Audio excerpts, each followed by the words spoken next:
Yeah. We got I saw you Wednesday. we got we got a little side camera over here now. Yeah, I got you. Well, I guess I better get this thing going then. Yeah. Wow. No pressure. All right. Let's see how you do under pressure. You guys good back there? Ready to roll? First and foremost, guys, was a great week off for us. We got a lot accomplished. The guys, I think, really came back yesterday refreshed and excited about kind of a stretch run here. Obviously, going into this game, Florida Georgia is one of those games, with great tradition. Obviously, the city of Jacksonville, the way they embrace it, the things they do, the history of the event. It doesn't matter where you're from or where you grew up. This is one of those games you know about, and that's what makes it awful fun. It's a great rivalry. Two teams that know each other. A lot of the players know each other. Really excited about going in and driving across that bridge. A year ago I was told, what that might be like, and yet having never done it, I was like, yeah, right, driving across a bridge. And yet going across that thing and seeing everything down at the stadium is something that's real special.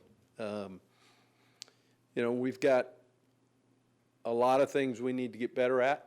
I think we answered some of those this week, and yet we'll see on Saturday. This is a team that, does a great job in their time of possession. Obviously have some runners that can hurt you and a quarterback that can really throw it and take advantage of a lot of things that you do defensively. You got to be really disciplined in everything you do, and especially with your fits up front. Defensively, a team that ranks 24th overall defensively, and headed by a group of guys that really know what they're doing in Kirby and obviously Mel and what they need to do to shut us down. So this will be a great chess match going into it. I expect our guys to play well and play excited. You only get this opportunity once a year. Let's go take advantage of it, and let's really enjoy it. That's a big key. So injury-wise, some guys that kind of ran around a little bit in the stretch and stride yesterday. Cox and Sherritt and Ivy, all three of them, ran around a little bit. We'll see more as practice goes on. Obviously, today's in Spiders, so I won't have any earth-shattering news there. We should know more, obviously, Wednesday. And when we get an opportunity to talk, same with Jared Davis. Right now, that's one that will push through the week, and know this: we won't ever jeopardize anything there. It'd have to be right, and in all these guys' cases. Goolsby came out yesterday, did some things. It'll be interesting to see how he's able to handle that throughout the week. So I'd say, that would be questionable as well. Tyler Jordan should be back and ready to roll. Other than that, we're in pretty good shape. So, questions? We'll get your microphone. Hunter Turner here, the Buddy Martin Show. I was wondering, you've coached in this game obviously last year. Where does it rank among rivalry games that you've coached in as a coach over the years? And is the neutral site what makes it so special? Yeah, I've been fortunate to be involved in some of these along the way, and this one, I think what really makes it stand out is the neutral site and the way the city of Jacksonville rolls out the carpet for both teams. And when you walk in a stadium and see it half and half, and that's something that's pretty awesome. And Oh, shoot, I got goosebumps talking about it. So it really is a special event. And, there again, another reason you come to these two schools is to play in something like this. Pat, up front.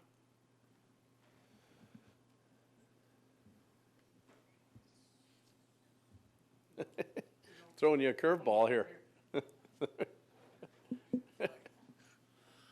Yeah, keep your head on a swivel. I know. Can you just talk about where you guys are offensively, and do you feel like this open date gives you a chance to maybe fix some of the problems that you've had Yeah, on offense? I do, Pat. We're nowhere near where we're going to be, and yet we're getting some parts that are actually starting to step up and realize how good they can be. I think that's part of it. Is understanding.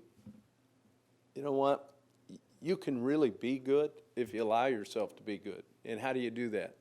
How you do that is, A, by not shooting yourself in the foot with, unforced errors. And yet, when an error happens, have enough confidence in your ability to, come and overcome that. And, I like where we're going. I like where we're headed. We've got a ton of young guys, obviously, as you look, that are playing. And yet, at the same time, those guys, it's time that they quit being young. And let's go ahead and be as good as we can be. And I'm looking forward to another opportunity to go out there and play. Penalty, something was addressed this. Yeah, it was addressed pretty point on. And but it gets back to it, the unforced errors. That's the thing that bothers you, more than anything. And the concentration then to overcome when you do make an error. It's, to me, as you go through, no matter what you do, you're not always going to be perfect. It's what you learn from the failures and not make them over and over again, make that failure become something that you can't overcome. That's really the big thing is learning from every time you go out. Thomas over the left. Seems like you guys are really starting to make some strides in the run game. Is that blocking getting to where you want it to be in terms of opening holes and that kind of thing? Yeah, I think our guys' initial contact has been pretty good. I think we're learning how to finish and play through the whistle, a little bit more, and that's been good to see. And when we've gotten to the second level, we've done a pretty good job of making some guys miss too. So that creates your explosive runs. When talking about getting to the second level, is Juwan Taylor as good at that, in terms of getting out there and blocking out in front as you've been around? No, he still makes a lot of, kind of scratch your head a little bit, but then you realize, God, hadn't played a ton either. But at the same time, his energy can be infectious, and when you see it is when he gets out in that open field. Mark and then Nick. Did you consider at all cutting Luke loose yesterday and letting him go watch Dad play? Well, play. we had, before this, we'd actually had the schedule made, and I know he was disappointed in not being able to go. He was able to go spend the weekend there, and of course, the Raiders are going to be here all week as they get ready to play another one.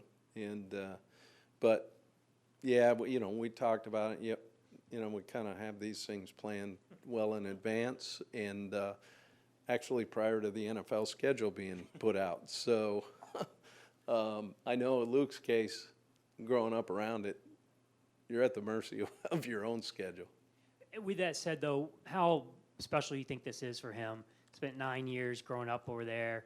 Has played catch in that Yeah. ball field and whatnot, playing over there for the first time. No, I think that, and it can be said for a lot of our guys from that area. That's a special place. And I know as a kid, when you grow up and you drive by a stadium like that every day, or you see it on television, your opportunity to go out and play in it is man, that's pretty cool. And I know in his case, he's looking forward to it. More so for the opportunity to get back out there and play again. So. Can that juice be good? Yeah. Really good? Oh, I think it is. I think excitement in anything you do. Like, I can just feel the excitement in this room based on what you guys do. It's just, it's just like, God, it's just coming. I can't believe how the excitement that's coming from you guys. It's really just amazing. I mean, let's go back and talk about dead fish, all right? But, no, our guys they'll have fun. Too many bye weeks, too many hurricanes, too many, right? I get it. I didn't even bust Edgar's chops about his assistant over here today either. I'm rusty. I am. You mentioned Georgia's time of possession. I think Arkansas, your next two opponents lead the conference in time of possession. What does that mean for the offense if you're not going to have that many chances, opportunities? Here's the biggest piece is you've got to be efficient when you've got the ball, number one. But number two, what it does is really put an onus on your defense to say, let's get off the field, right? And, we've been pretty good at that. And yet, I think our ability to force long field, this is one thing they've done a pretty good job of, is force teams to go long field based on that time of possession as well. So, you know what, they do a heck of a job. And the special teams piece, I think, when you talk about the field position part, is going to be big too. Ronnie? Coach, how well do you know Kirby, and what's the challenge going against him? I know you did it in scrimmages and things at Alabama. Well, we sat next to each other in the staff room for 4 years, and obviously spent time together, and as did Nuss,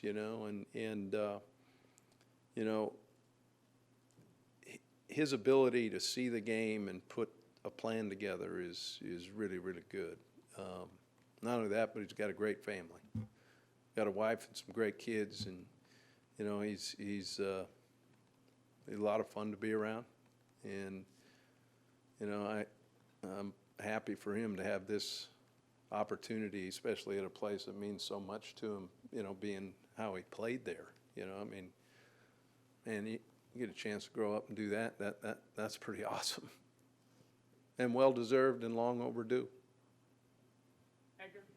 What rivalries have you been part of? What are some that stick out? Well, believe it or not, I know you guys won't believe it, but the Cat Grizz game is as vicious a rivalry as you'll ever be a part of. And I do the research on it. It's hard to explain, but that one was pretty special. Obviously, being at Michigan State and playing against Notre Dame and Michigan were two that were a lot of fun. At Alabama, you had a few of them. That Tennessee one was pretty special, and playing Auburn was pretty special. So, and going back, crazy as it sounds, Sentinel Hellgate game was pretty awesome now. I mean, that's across town where you had to live there. So that one was pretty special. Is it kind of cool that you and Kirby are kind of going to usher in another kind of era? I mean, you guys will be going against each other in this presumably for a while. Yeah, no, I tell you, this I think, and it goes back a little bit to what we talked about earlier. The one thing that kind of puts a exclamation point on this is the neutral field deal, and the split stadium the way it is, and that atmosphere is something that's big time. And Luke, what did you see on film during the bye week? Was he trying to do too much against Missouri, pressing a little? I mean, what were some things to I think correct? the biggest thing there, Edgar, was simply his footwork, and he actually drifted himself into trouble a little bit as he was bouncing off his drops, and you'll see that he created some of that, and it wasn't really pressure, but in the pocket, where in drifting he actually drifted into some trouble, which didn't allow him to be as accurate as he normally is throwing the ball. So yeah, we were able to do quite a few of those. Yeah. Matt, over here to the right, Coach. Jim, one other Kirby question. What did you know about him before you got to Bama? What was your impression of him from afar? I didn't know anything about him before I got there, and yet he was one of the first guys to welcome me in the door, which tells you what kind of guy he is. So, I mean, like I said, when you work together like that, in an environment like that, you get to know each other pretty well, and our wives know each other. I mean, it becomes a family. Did you always know he was going to be a head coach at a high-level program? Yeah, there's no doubt about it. And he had a bunch of opportunities along the way, obviously, and yet, I think he did a great job of being patient and taking the one that he had his eyes on, I guess, maybe, and yet, I don't know, we never talked about it, you know what I mean? But, there's no doubt about it. Yeah. When you see what happened to like Eddie Jackson at Alabama, guy who comes back for his senior year, didn't need to, gets hurt. It's obviously the worst case scenario, but is it nice to see your guys, especially May and even Davis, even though he's hurt now, but come back and have some success and maybe even raise their stock? and have raised their stock and are playing at a high level, and yet, those are things you can't worry about. But based on their play, they're going to get rewarded. And, we've got some guys that are really playing at a high level that are going to go as high draft choices. And I'm so proud of them, not holding back, but giving everything they have to help the Gators be successful. And that speaks volumes for them, When guys are considering coming back, is that kind of the number one concern for all of them is what happens if I get hurt? No, I think it's interesting because I think you had two guys there that were concerned, and their mothers were concerned about getting their degrees. I think they actually had their priorities right, from that standpoint, and they'll be rewarded for it. And based on their play and the way they're playing, you know what? It'll help them as they move up the boards.